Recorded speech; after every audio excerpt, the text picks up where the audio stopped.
We came to believe that a power greater than ourselves could restore us to sanity. But what does step 2 of AA even mean? And how can we do this, especially if we don't even believe in God? Hi, I'm Adam Vibe Gunton, founder and executive director of Recovered on Purpose. Today, we're diving into step 2 from the Big Book of Alcoholics Anonymous.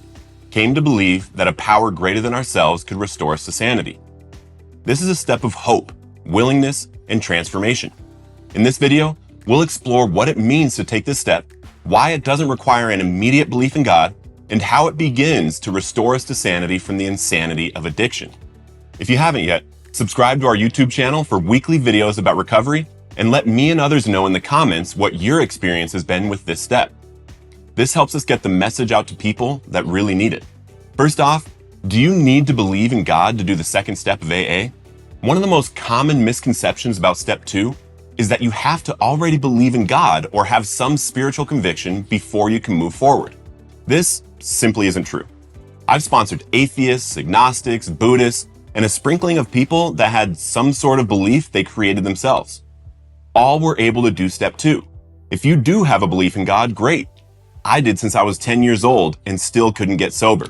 Have you come to believe He can actually restore you to sanity to live a life in recovery? Step 2 is not about arriving at a fully formed faith. It's about being open to the possibility that there's something greater than ourselves that can solve our drug and alcohol problem. The Big Book emphasizes willingness as the key. We only need to be willing to believe that there is a power greater than ourselves.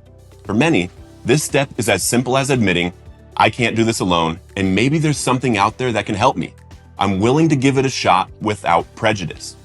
I met Jesus face to face at International House of Pancakes, so my faith is pretty secured in who I believe God is. But even then, I needed to be willing to believe He could solve my problem with drugs and alcohol. When I was working through this step with my sponsor in my 3rd year of recovery, he asked me to take an entire day to ponder the idea that there is no God.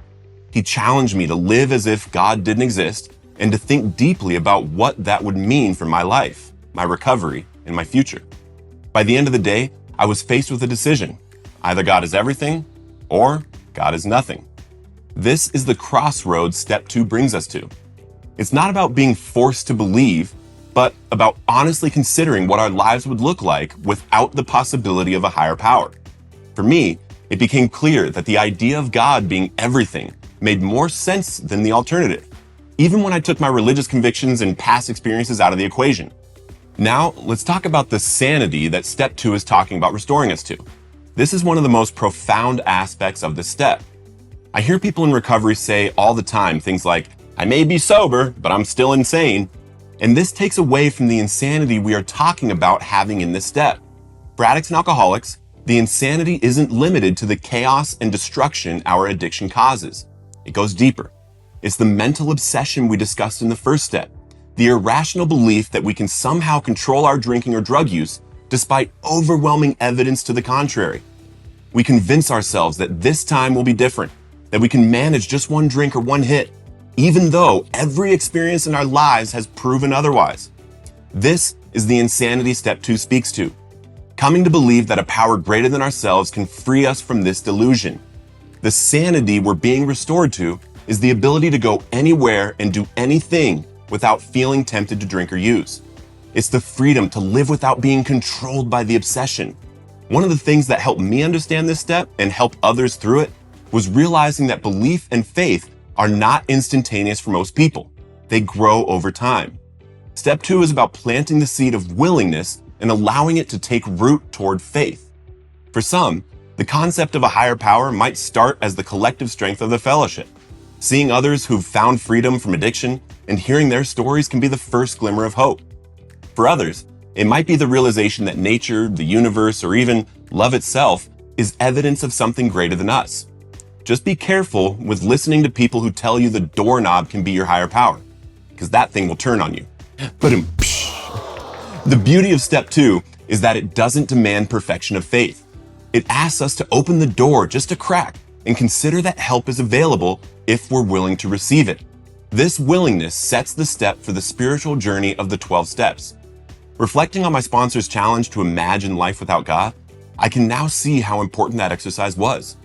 It helped me see the futility of relying solely on my own power and the potential freedom that comes from admitting that with the giant universe out there, and me being a small little sliver in the totality of things, maybe I am not at the center of it.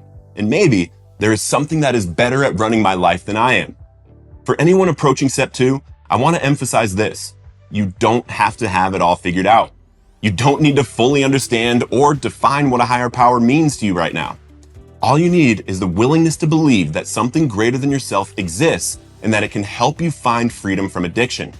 That small amount of willingness is enough to begin the process of restoring your sanity and beginning your new life free from drugs and alcohol.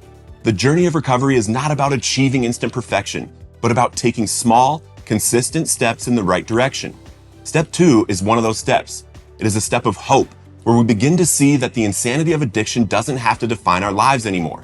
It's a step of possibility, where we start to believe that freedom is not only possible, but within reach.